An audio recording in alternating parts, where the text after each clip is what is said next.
மூட்டையினை ஒரு கழுதையின் மேல் ஏற்று அனுப்பினால் அது பிடித்துவிடும் ஒரு பட்டணத்தை என்றான் மாசிடோனியா மன்னன் பிலிப். ஆனால் அவன் மகன் அலெக்சாண்டரோ பொன்கொண்டு போகவில்லை. போருக்கு போனான், உயிரை பணயம் வைத்தான், வீர விளையாட்டு ஆடினான், வெற்றிகளை குவித்தான். ஒரு கட்டத்தில் இனிமேல் வெல்வதற்கு நாடு இல்லை என்று திகைத்தான். அதை போல 57 ஆண்டுகள் இந்த தமிழகத்தை ஆண்டு கொள்ளையடித்து கோடி கோடியாய் பொக்கிஷத்தை நிரப்பி வைத்திருக்கின்ற திமுக, அண்ணா திமுக உள்ளிட்ட கட்சிகளை சார்ந்தவர்கள் இன்றைக்கு கரன்சிகளை கையில் எடுத்துக்கொண்டு ஊர்வலம் புறப்பட்டிருக்கிறார்கள். பணத்தை கொடுத்து ஓட்டு வாங்கி விடலாம் என்று வந்து கொண்டிருக்கிறார்கள்.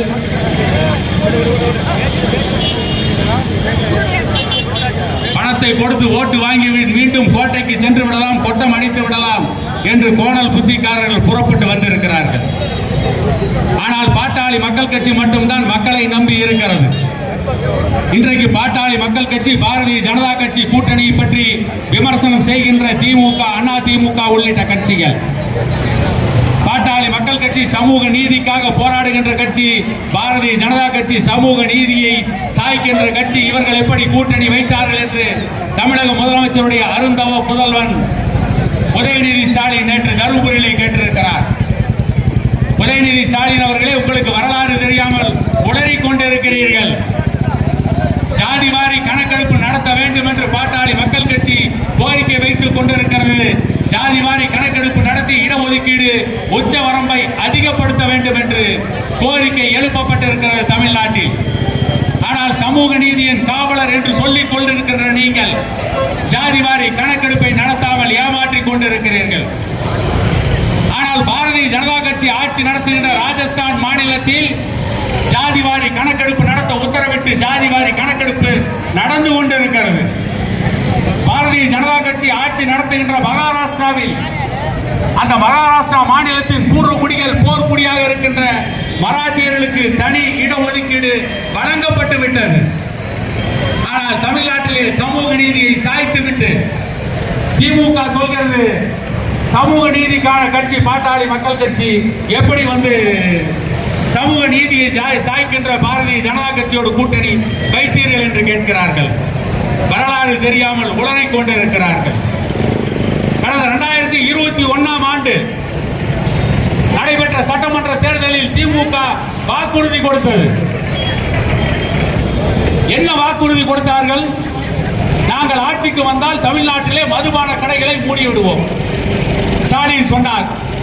அவருடைய அருமை சகோதரி கனிமொழி சொன்னார், தமிழ்நாட்டிலே தான் இளம் விதவைகள் அதிகம் இருக்கிறார்கள், ஆகவே டாஸ்மாக் மதுபான கடைகளை அதிமுக அரசு மூடவில்லை. நாங்கள் ஆட்சிக்கு வந்தால் முதல் கையெழுத்து, முதல் உத்தரவு, டாஸ்மாக் மதுபான கடைகளை மூடுவோம். ஆட்சிக்கு வந்து 3 ஆண்டுகள் நிறைவு செய்ய போகிறார்கள். இன்று வரை அவர்களுக்கு கையெழுத்து போட பேனாவும் கிடைக்கவில்லை, உத்தரவிடுவதற்கு காகிதமும் கிடைக்கவில்லை. ஆனால் டாஸ்மாக் மதுபானங்களை விட விலை உயர்ந்த போதைப் பொருட்களை இன்றைக்கு தமிழகம் எங்கும் நடமாட விட்டிருக்கிறார்கள். காவல்துறையின் கைகள் கட்டப்பட்டிருக்கிறது. காவல்துறை செயலிழந்து நிற்கிறது. திமுகவின் அயலக அணி செயலாளர் ஜாபர் சாதிக் என்பவர் 2000 கோடி ரூபாய் போதைப் பொருள் கடத்தல் வழக்கில் கைது செய்யப்பட்டு சிறையில் அடைக்கப்பட்டிருக்கிறார். விடுதலை சிறுத்தை கட்சியுடைய சையத் சலீம் என்பவர் ஜாபர் சாதிக்குடைய தம்பி, விடுதலை சிறுத்தைகள் கட்சியுடைய மாநில நிர்வாகி. அவர் மீது போதைப் பொருள் கடத்தல் தடுப்பு வழக்கில் கைது செய்யப்பட்டு சிறையில் இருக்கிறார்கள். போதைப் பொருளை தமிழகம் எங்கும் நடமாட விட்டுவிட்டு இன்றைக்கு தமிழகத்தை தன்னை சமூக நீதி கட்சி என்று பொய்யையும் புரட்டையும் உங்களிடையே சொல்லிக் கொண்டிருக்கிறார்கள். மக்களை ஏமாற்றிக் கொண்டிருக்கிறார்கள். பெண்களுக்கு 1000 ரூபாய் உதவித்தொகை தருகிறோம் என்று சொல்லி பெண்களுக்கு தகுதியை தீர்மானித்தவர்கள் இவர்கள் மட்டும்தான். இந்த 1000 ரூபாய் வாங்குவதற்கு இவர்கள் என்ன MA, MSc, PhD படித்துவிட்டு தகுதியோடு வந்தால்தான் 1000 ரூபாய் அவர்களுக்கு கிடைக்குமா? என்ன குடும்ப தலைவிக்கு தகுதி? கனிமொழியை போல ஏதாவது சிறப்பான தகுதியை எதிர்பார்க்கிறீர்களா? என்ன தகுதியை நீங்க எதிர்பார்க்கிறீர்கள்? பெண்களை கேவலப்படுத்திவிட்டு பெண்களுக்கான அரசு என்று வேறு சொல்லிக் கொள்கிறார்கள். இப்படிப்பட்ட ஒரு கேடுகட்ட தமிழ்நாடு அரசு 2019ஆம் ஆண்டு நடைபெற்ற நாடாளுமன்ற தேர்தலில் பாட்டாளி மக்கள் கட்சி அதிமுகவோடு கூட்டணி வைத்தது. அப்பொழுது இதே தொகுதியில் அண்ணன் அன்புமணி ராமதாஸ் அவர்கள் போட்டியிட்டார். அந்த தேர்தலில் கூட்டணி வைக்கின்ற பொழுது டாக்டர் ஐயா அவர்கள் வைத்த கோரிக்கை வன்னியர்களுக்கு தனி இடஒதுக்கீடு தருகிறோம் என்று சொல்லி கூட்டணி வைத்தார்கள். 2021 சட்டமன்ற தேர்தல் அறிவிக்கப்படும் வரை வன்னியர்களுக்கான 10.5% இடஒதுக்கீட்டை கொடுக்கவில்லை, ஏமாற்றினார்கள். ஆட்சி முடிவதற்கு அரை மணி நேரம் இருக்கின்ற பொழுது அவசரத்தில் அள்ளி தெளித்த கோலமாக வன்னியர்களுக்கு 10.5% இடஒதுக்கீட்டை கொடுத்தார்கள். இடஒதுக்கீட்டை கொடுத்தார்கள் என்பதை விட எடுத்தார்கள் என்பதுதான் உண்மை. கொடுத்துவிட்டு அந்த தேர்தலை சந்தித்தார்கள். 2021ஆம் ஆண்டு தேர்தலில் திமுக வெற்றி பெற்றது. 10.5% இடஒதுக்கீடு கொடுத்தவுடன் கலைஞருடைய ஸ்டாலினுடைய மருமகன் சபரீசன், இன்றைக்கு அமைச்சராக இருக்கின்ற அன்பில் மகேஷ் பொய்யாமொழி குறிப்பிட்ட ஒரு சமூகத்தை, அந்த சமூகத்தின் மாநாட்டை நடத்தி வன்னியர்களுடைய இடஒதுக்கீட்டுக்கு எதிராக நீதிமன்றத்திலே வழக்கு தொடுத்தார்கள். அந்த வழக்கின் அடிப்படையில் வன்னியர்களுக்கு இடஒதுக்கீடு ரத்து செய்யப்பட்டு விட்டது. இந்த 10.5% இடஒதுக்கீடை எடப்பாடி பழனிசாமி கொடுத்துவிட்டு தேர்தலில் தோல்வி அடைந்தவுடன் அதிமுகவை சார்ந்த ஜெயக்குமார், சி.வி. சண்முகம், கே.பி. முனிசாமி உள்ளிட்டவர்கள் எல்லாம் வன்னியர்களுக்கு இடஒதுக்கீடு கொடுத்தால்தான் அதிமுக தோற்றது என்று ஒரு போர்வையில் வடிகட்டிய பொய்யை சொன்னார்கள். அதிமுகவினுடைய ஊழல், முறைகேடுகள், லஞ்ச லாவண்யம், அதிகார துஷ்பிரயோகம், மக்கள் நலன் சார்ந்து எந்த திட்டங்களையும் செயல்படுத்தவில்லை. அதிமுகவிலே ஏற்பட்ட குழப்பம், இவற்றால் அதிமுக தோல்வி அடைந்தது. தோல்வி அடைந்துவிட்டு பழியை பாட்டாளி மக்கள் கட்சியின் மீதும் வன்னியர் சமூகத்தின் மீது, வன்னியர் சமூகத்தின் இடஒதுக்கீட்டின் மீதும் போட்டார்கள். ஆனால் அதே எடப்பாடி பழனிசாமி இப்பொழுது என்ன சொல்கிறார்? வன்னியர்களுக்கு 10.5% இடஒதுக்கீட்டை நாங்கள் தான் கொடுத்தோம். ஆனால் அதிமுகவோடு கூட்டணி வைக்காமல் அவர்கள் பாரதிய ஜனதா கட்சியோடு கூட்டணி வைத்திருக்கிறார்கள். நான் கேட்கிறேன், வன்னியர்களுக்கான 10.5% இடஒதுக்கீடு இன்றைக்கு அமுலில் இல்லை. அந்த இடஒதுக்கீடு இன்றைக்கு நடைமுறையில் இல்லை. வன்னியர் சமூகத்தைச் சேர்ந்த எந்த மாணவ மாணவியாவது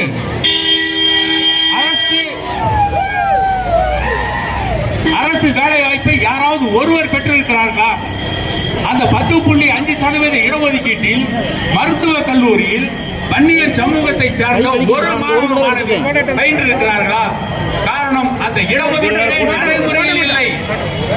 நடைமுறையில் இல்லாத இடஒதுக்கீட்டை காட்டி வன்னியர் சமூகத்தின் வாக்குகளை வழிப்பறி செய்து விடலாம் என்று அதிமுகவுடைய எடப்பாடி பழனிசாமி தலைமையிலான கூட்டம் சதி திட்டம் தீட்டி இருக்கிறது.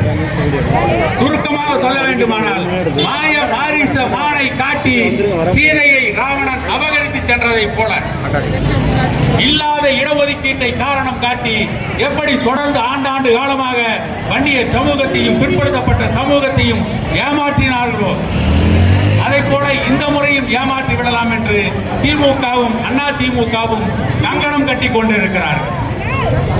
நேற்று தருமபுரியிலே பேசும்போது வாக்குறுதி கொடுத்திருக்கிறார் கலைஞருடைய பேரன், இன்றைய முதலமைச்சர் மு க ஸ்டாலினுடைய மகன் உதயநிதி ஸ்டாலின்.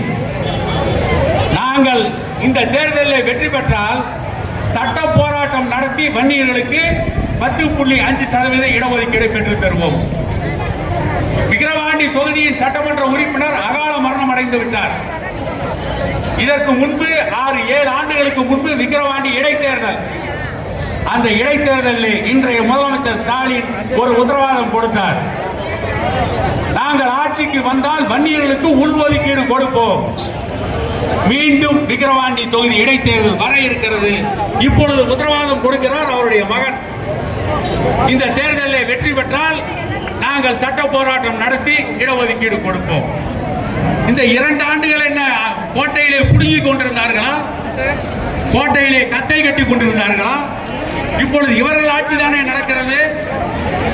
நீதிமன்றம் உத்தரவிட்ட பிறகு ஒரு ஆணையம் அமைத்தார்களே, பன்னீருடைய இடஒதுக்கீட்டுக்காக தரவுகளை தயாரிக்க, புள்ளி விவரங்களை தயாரிக்க அந்த ஆணையம் கொடுத்த தரவுகள் என்ன, அந்த ஆணையம் கொடுத்த அறிக்கை என்ன?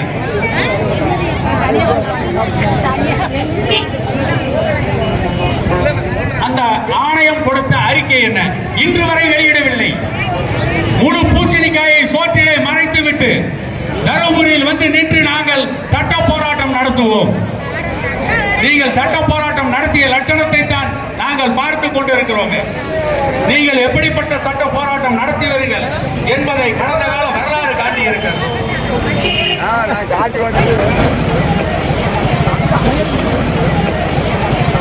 அந்த அளவிற்கு ஒரு மோசமான கேடுகட்ட ஆட்சி இன்றைக்கு தமிழகத்திலே நடந்து கொண்டிருக்கிறது. அது நம்முடைய சட்டமன்ற உறுப்பினர், இந்த மேட்டூர் தொகுதியின் சட்டமன்ற உறுப்பினர் சட்டமன்றத்திலே பேசினார்.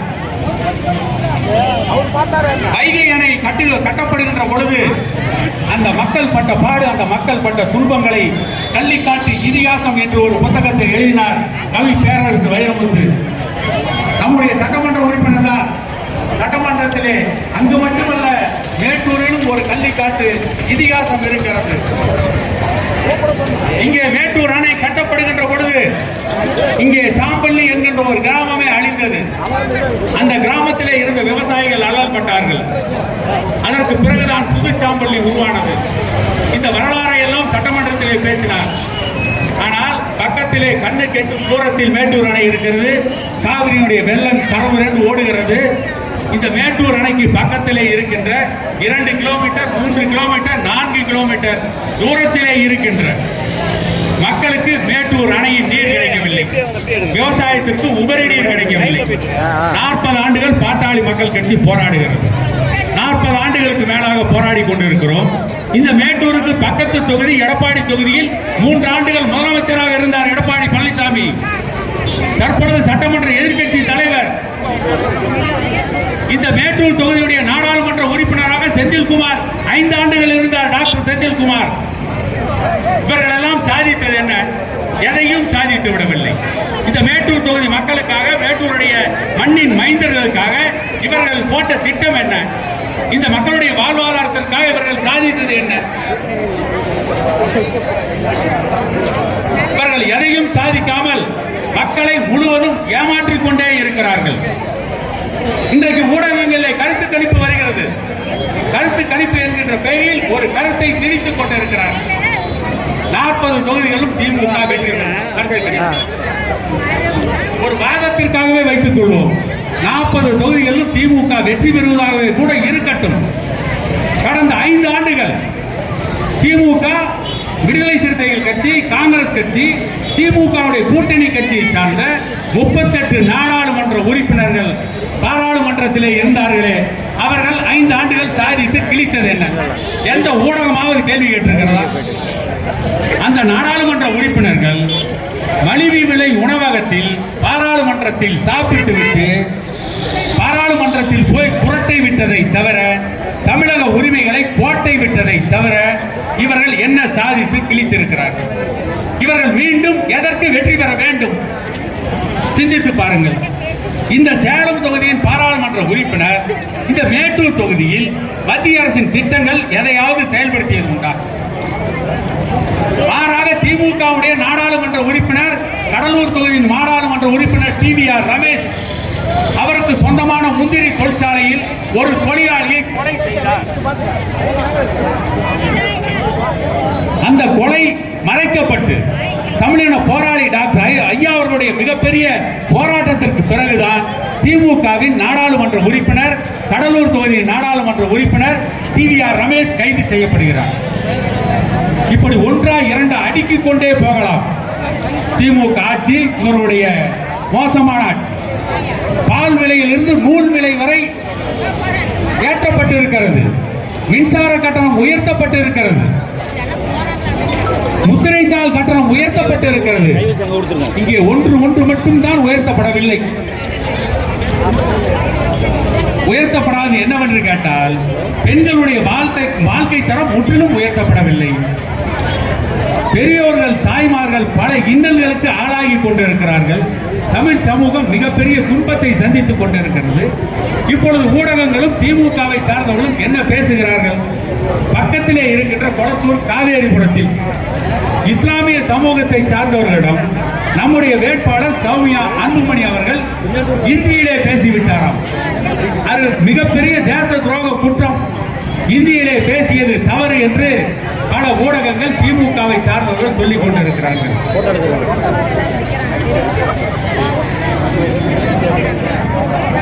இவர்கள் சொல்வது சௌமியா அன்புமணி அவர்கள் இந்தியிலே பேசியது குற்றம், இந்தியிலே பேசுவது குற்றம் என்று சொல்கிறார்கள். நான் கேட்கிறேன், 1965ஆம் ஆண்டு தமிழகத்திலே காங்கிரஸ் கட்சி ஆட்சியிலே இந்தி திணிப்பை எதிர்த்து திமுக போராடுகிறது. இந்தி திணிப்பை எதிர்த்து போராடிய மாணவர்களை காக்கை குருவிகளை சுட்டுக் கொள்வதை போல சுட்டுக் கொன்றது அன்றைய திமுக காங்கிரஸ் அரசு. சென்னையிலே ஊர்வலம் நடத்திய மாணவர்கள் மீது குதிரையை விட்டு குதிரையின் குளம்படியில் நசுக்கினார்கள். இந்தி திணிப்பை எதிர்த்து போராடியதாக சொல்லிக் கொண்ட திமுக இன்றைக்கு காங்கிரஸ் கட்சியோடு கூட்டணி வைத்துக் கொண்டிருக்கிறார்களே, இதை விட ஒரு கேவலமான கூட்டணி உண்டா? சௌமியா அன்புமணி அவர்கள் இந்தியிலே பேசியதை பற்றி விமர்சனம் செய்வதற்கு இவர்களுக்கு தகுதி யோகியதை உண்டா? இன்றைக்கு மணிப்பூருக்காக கொக்கரிக்கிறார்கள், மணிப்பூருக்காக கூக்குரல் இடுகிறார்கள். மணிப்பூரிலே கொடுமை நடந்துவிட்டது என்று உதயநிதி ஸ்டாலின் நேற்று கூட தருமபுரியிலே பேசி இருக்கிறார். இலங்கையிலே தமிழ் சமூகம் தமிழினம் கொன்று குவிக்கப்பட்ட பொழுது, தமிழ் பெண்கள் மானபங்கப்படுத்தப்பட்ட பொழுது, தமிழ் பெண்களுடைய கற்பை துப்பாக்கி முனையிலே சிங்கள ராணுவம் சூறையாடிய பொழுது 3 மணி நேரம் உண்ணாவிரத நாடகம் நடத்தியவர் உதயநிதி ஸ்டாலினுடைய தாத்தா கலைஞர் கருணாநிதி. 6 மணிக்கு கடற்கரையிலே போய் அமர்ந்தார். தலைமாட்டிலே ஒரு மனைவி, கால் மாட்டிலே ஒரு துணைவி, ஒரு கதாநாயகன், 2 கதாநாயகிகள். நாடகம் நடத்தினீர்கள். 3 மணி நேரம் உண்ணாவிரத நாடகம். ஈழ தமிழர்களை கொன்று குவிப்பதற்கு துணை போய்விட்டு, ஈழ தமிழர்களை கொன்று குவித்த காங்கிரசோடு கை குலுக்கிவிட்டு, ஈழ தமிழர்களை கொன்று குவித்த ராஜபக்சேவின் கைகளில் இருந்த ரத்தக்கரை அழிவதற்கு முன்பே கலைஞருடைய புதல்வி கனிமொழி ராஜபக்சேவோடு கை குலுக்கினாரே, அதை விட ஒரு கொடுமை இந்த தேசத்திலே உண்டா? பச்சிலம் பாலச்சந்திரன் சுட்டுக் கொல்லப்பட்டான். அவன் நெஞ்சிலே 4 துப்பாக்கி குண்டுகள் பாய அவனுடைய பிணம் கீழே கிடக்கிறது. அதற்கு இரங்கல் கவிதை எழுதினான் வித்த கவிஞன் பா. விஜய். உன் தந்தை உனக்கு கிளிகிழிப்பை காட்டியா கதை சொல்லி இருப்பான், துப்பாக்கி காட்டி அல்லவா கதை சொல்லி இருப்பான். நீ நடைவண்டி பிடித்தான் நடைபெற்று இருப்பாய், AK-47 பிடித்தல்லவா எழுந்து நின்று இருப்பாய் என்று எழுதினான வித்த கவிஞன் பா. விஜய். அந்த பாலச்சந்திரனை சிங்களம் கூட நெஞ்சிலே தான் சுட்டான். ஆனால் கலைஞர் கருணாநிதி தான் தமிழர்களை முதுகிலே குத்தி துரோகம் செய்தவர்.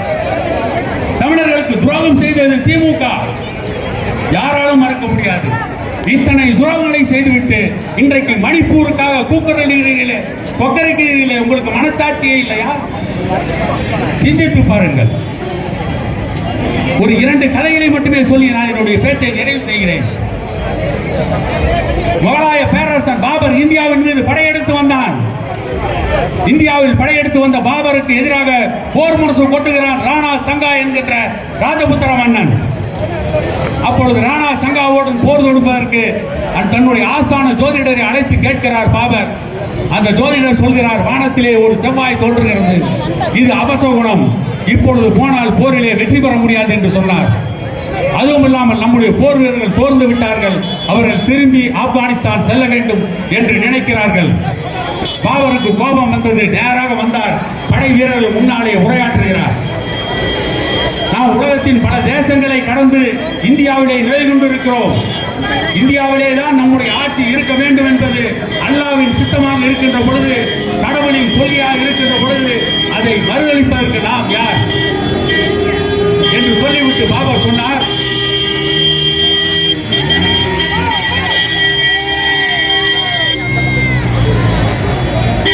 எவ்வளவு பிரியமானவன், நான் மது தலைக்கு ஏறுகின்ற அளவுக்கு குடிப்பவன். இன்று உங்கள் முன்னால் ஒரு சத்தியம் செய்கிறேன், பிரதிஷ்டை செய்கிறேன், இன்றிலிருந்து நான் மது குடிக்க மாட்டேன். என்று அந்த படை வீரர்கள் முன்னாலே சத்தியம் செய்துவிட்டு ஒரு பணியாளரை அழைத்து போய் மது புட்டிகளையும் கோப்பைகளையும் எடுத்து வர சொல்லி ஆணையிட்டார். மது புட்டியும் கோப்பையும் கொண்டு வந்து கொடுத்தார்கள். அதை அந்த படை வீரர்கள் முன்னாலே போட்டு உடைத்தார் பாபர். மது ஆறாக பெருக்கெடுத்து ஓடியது. அதற்கு பிறகு கான்வா என்ற கிராமத்திலே ராணா சங்காவின் படையை பாபர் படை சந்திக்கிறது. ராணா சங்கா மிகப்பெரிய போர் வீரன். ஆனாலும் அவனுக்கு இடது கண்ணிலே பார்வை குறைபாடு.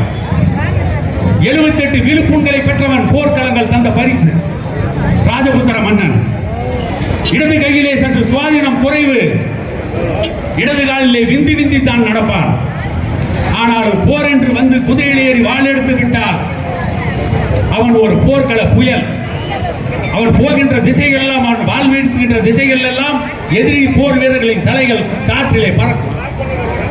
10 மணி நேர யுத்தம். ராணா சங்காவின் படை தோற்று விடுகிறது. ராணா சங்காவின் படை தோற்ற பிறகு கணக்கெடுத்து பார்க்கின்ற பொழுது வட இந்தியாவில் வீரமிக்க ராஜபுத்திர குடும்பத்தில் ஒவ்வொரு குடும்பமும் ஒரு வீரனை இழந்திருந்தது. மது புட்டிகளை உடைத்து வந்த வெற்றியை வைத்து பாபர் தன்னை முகலாய பேரரசனாக முடிசூட்டிக் கொண்டான். ஆனால் தமிழகத்திலே திராவிட கட்சிகள் மதுவை விற்பனை செய்து மது பாட்டில்களால் தன்னுடைய மகுடத்தை அலங்கரித்துக் கொள்கிறார்கள். மறந்து விடாதீர்கள் தாய்மார்களே. இன்றைக்கு மதுவால் அவதிப்படாத பெண்கள் 100-5 பேர் கூட இருக்க மாட்டார்கள். ஒன்று தன்னுடைய தந்தை குடிகாரனாக இருப்பார், அல்லது சகோதரன் குடிகாரனாக இருப்பான், அல்லது கட்டிய கணவன் குடிகாரனாக இருப்பான். ஒவ்வொரு குடும்பத்திலும் குடிகாரர்களே இல்லாத குடும்பத்தை உருவாக்கிய பெருமை கலைஞர் கருணாநிதியை மட்டுமே சாரும். கலைஞர் கருணாநிதிக்கு கடற்கரையிலே பேனா நினைவு சின்னம் அமைக்க வேண்டும் என்று கேட்கிறார்கள். நான் இந்த இடத்திலிருந்து சொல்கிறேன், கலைஞருக்கு எதற்கு பேனா நினைவு சின்னம்? கலைஞர் சில புத்தகங்கள் எழுதியிருக்கிறார். புரளோவியம், சங்க தமிழ், ரோமாபுரி பாண்டியன் என்று ஒரு சில புத்தகங்கள் எனக்கு தெரியும். இங்கே இருக்கின்ற கூடியிருக்கின்ற பெரியோர்கள் தாய்மார்களுக்கு கலைஞர் எழுதிய புத்தகம் தெரியுமா? தெரியாது. ஆனால் கலைஞர் கொண்டு வந்து கொடுத்த மது இன்றைக்கு தமிழ்நாட்டில் இருக்கிற அத்தனை பேருக்கும் தெரியும். கலைஞருக்கு ஒரு நினைவு சின்னம் வைக்க வேண்டும் என்றால் கலைஞருக்கு கடற்கரையில் மது கோப்பையை தான் நினைவு சின்னமாக வைக்க வேண்டும்.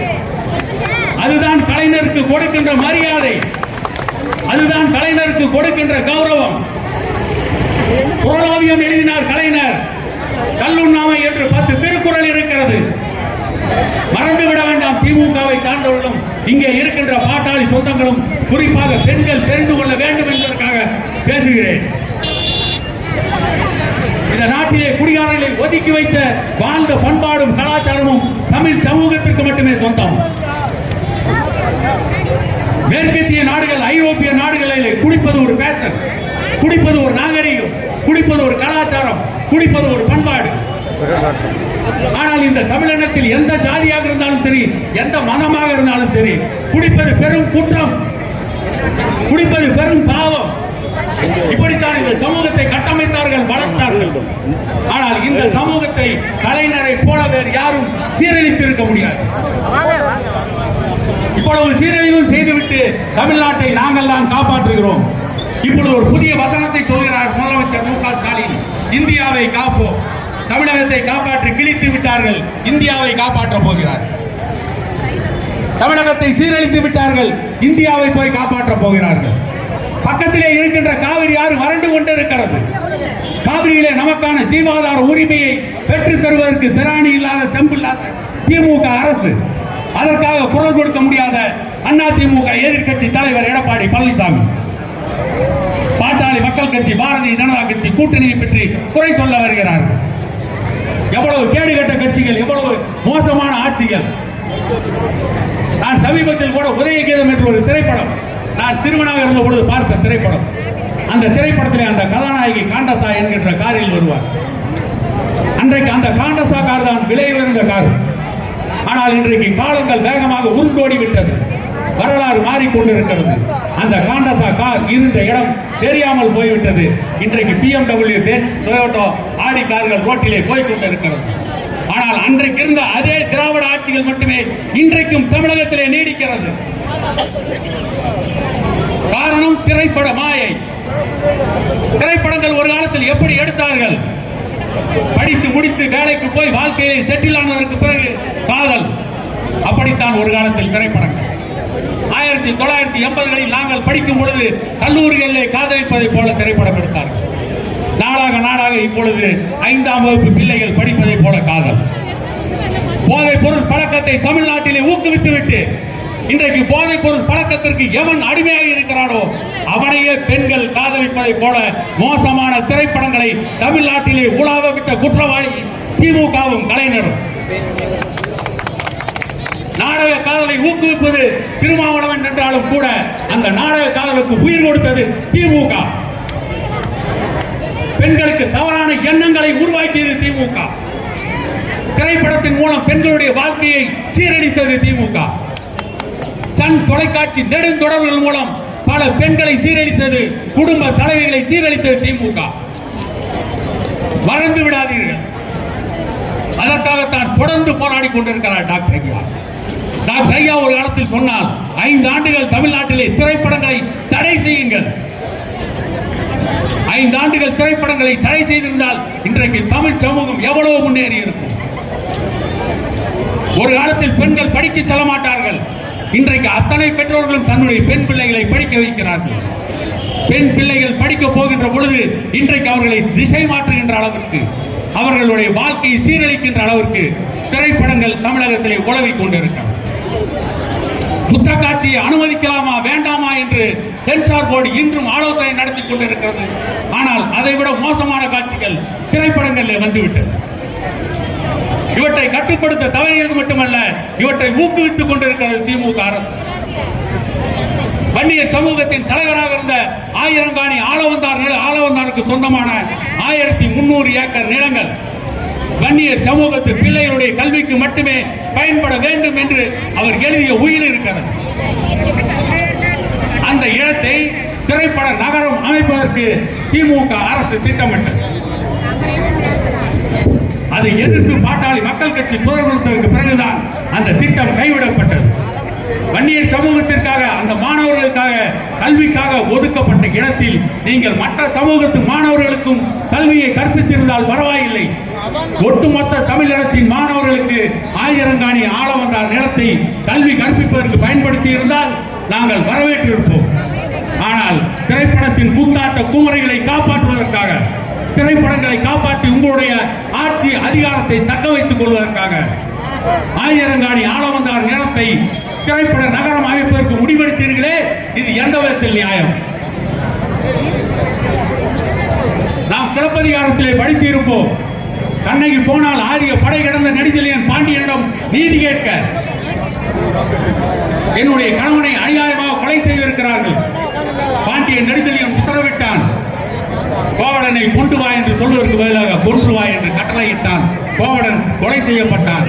கண்ணகி போனால் ஆரிய படை கிடந்த பாண்டியன் நெடுஞ்செழியனுடைய அரசவைக்கு போய் நீதி கேட்டால் தேராம் அண்ணா செப்பது உடைய. இன்றைக்கு இந்த திமுக ஆட்சியில் எந்த பெண்ணாவது நீதி கேட்க முடியுமா? ஆரிய படை கடந்த நெடுஞ்செழியன் அவன் வாள் எடுத்தால் வையகம் நடுங்கும். ஆனால் அவனும் கூட நீதி கேட்பதற்கு முடியாட்சியிலே இடம் இருந்தது. இன்றைய குடியாட்சியிலே திமுகவிலே நீதி கேட்க முடியுமா?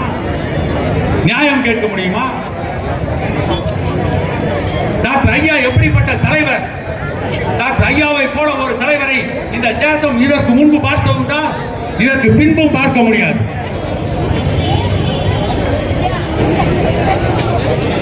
ஓவார் மன்னன் ராணா பிரதாப் சிங், முகலாய சக்கரவர்த்தி அக்பர் பாதுஷா, இவர்களுக்கு பெரும் போர். இறுதி வரை மோவார் மன்னன் மகா ராணா பிரதாப் சிங் மட்டும் அக்பரிடம் அடிபணியாமல் தொடர்ந்து போரிட்டுக் கொண்டே இருந்தான். இறுதி யுத்தம் துவங்குகிறது. அக்பரின் பெரும் படைகள் களத்திலே நிற்கிறது. ராணா பிரதாப் சிங்கின் சிறு படை களத்தில் நுழைகிறது. அக்பரின் பெரும் படையில் குதிரை படைக்கு தலைமை தாங்கி வருகிறான் ஜெய்ப்பூர் மன்னன் மான் சிங். போர் நடக்கிறது. சிறிது நேரத்தில் யுத்தத்தின் முடிவு தெரிகிறது.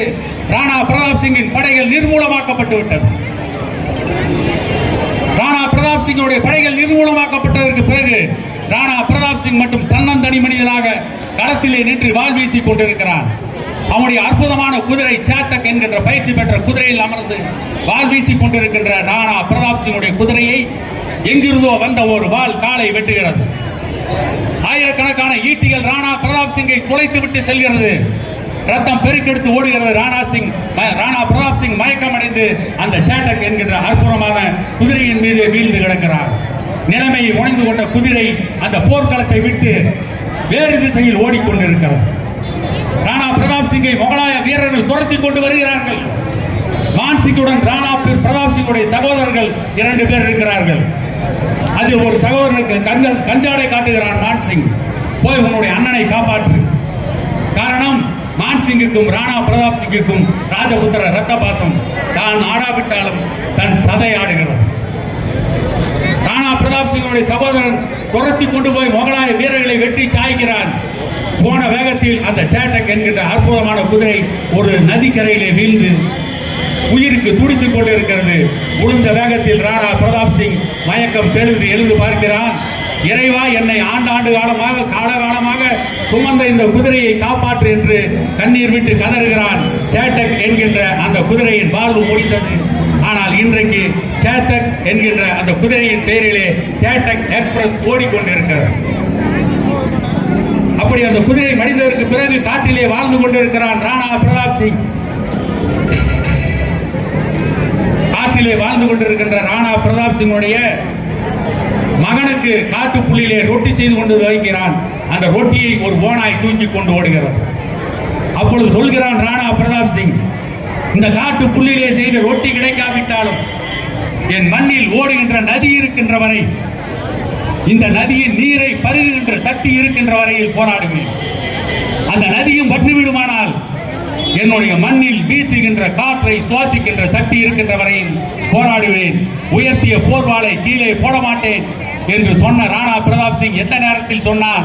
ஆட்கள், அம்புரா தூண்கள், ஆலவட்டங்கள், அரண்மனைகள், அந்த புறங்கள், ஐம்பொன் மாடங்கள், அம்புகள், கொம்புகள், ஆணைகள், சேனைகள், படை பரிவாரங்கள், கோட்டை கொத்தளங்கள் அனைத்தையும் இழந்ததற்கு பிறகு சொன்னார், உயர்த்திய போர்வாளை கீழே போட மாட்டேன். அந்த ராணா பிரதாப் சிங்கை போல இந்த தமிழ் சமூகத்தின் உரிமைகளுக்காக இறுதி வரை போராடுகின்ற ஒப்பற்ற ஒரே தலைவர் டாக்டர் ஐயா மட்டுமே. அண்ணன் அன்புமணி ராமதாஸ் அவர்கள் சுகாதாரத்துறை அமைச்சராக இருந்தார். 1947ஆம் ஆண்டு இந்தியா சுதந்திரம் அடைந்து இந்த 2024ஆம் ஆண்டு வரை இந்திய நாட்டிலே பல மக்கள் நல்வாழ்வுத்துறை அமைச்சர்கள், சுகாதாரத்துறை அமைச்சர்கள் இருந்திருக்கிறார்கள். ஆனால் உலக சுகாதாரத்துறை அமைச்சர்கள் மாநாட்டை தலைமையேற்று நடத்திய ஒரே தலைவர் அண்ணன் அன்புமணி ராமதாஸ் அவர்கள். கிராமப்புற சுகாதார திட்டம் என்ற ஒரு அற்புதமான திட்டத்தை அண்ணன் அன்புமணி ராமதாஸ் கொண்டு வந்தார். அது என்ன கிராமப்புற சுகாதார திட்டம்? சர்க்கரை நோயாளிகள், கொலஸ்ட்ரால் நோயாளிகள்,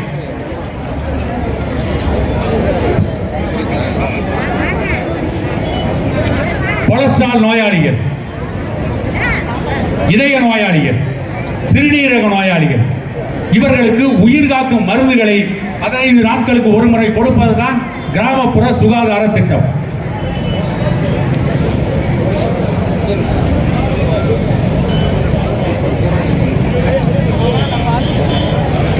அதுதான் கிராமப்புற சுகாதார திட்டம். அந்த நோயாளிகளுக்கு மருந்து மாத்திரைகளை இலவசமாக 15 நாட்களுக்கு ஒரு முறை கொடுப்பதுதான் கிராமப்புற சுகாதார திட்டம்.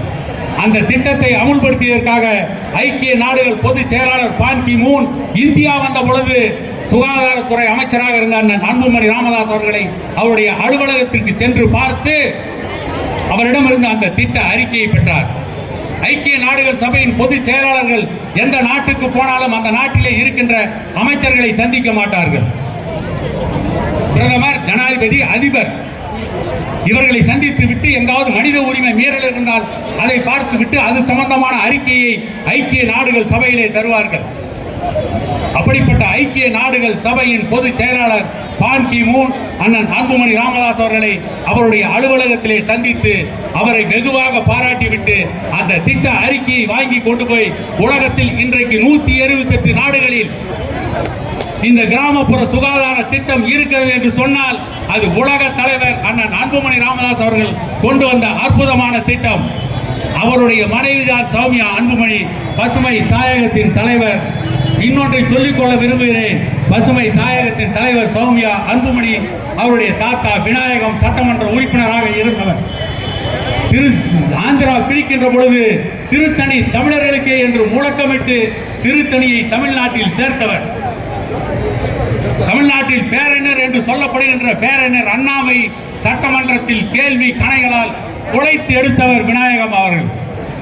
அவருடைய பேத்தி தான் இன்றைக்கு போட்டியிடுகின்ற சௌமியா அன்புமணி அவர்கள். அவருக்கு உங்கள் பொன்னான வாக்கினை இந்த தேர்தலில் போட்டு அவரை வெற்றியடைய செய்தால் உங்களுக்கு இந்த பகுதியிலே பல எண்ணற்ற சாதனைகளை செய்வார்கள். சாதனை தொடரும், உங்கள் வேதனைகள் குறையும் என கூறிக்கொண்டு வாய்ப்பு கொடுத்த அனைத்து நல்ல உள்ளங்களுக்கும் நன்றி கூறி இந்த தேர்தலில் மாம்பழம் சின்னத்திலே முத்திரையிட்டு பாட்டாளி மக்கள் கட்சியை பெருவாரியாக வெற்றியடைய செய்யுங்கள் என கேட்டுக்கொண்டு மீண்டும் வாய்ப்புக்கு நன்றி கூறி விடை பெறுகிறேன்.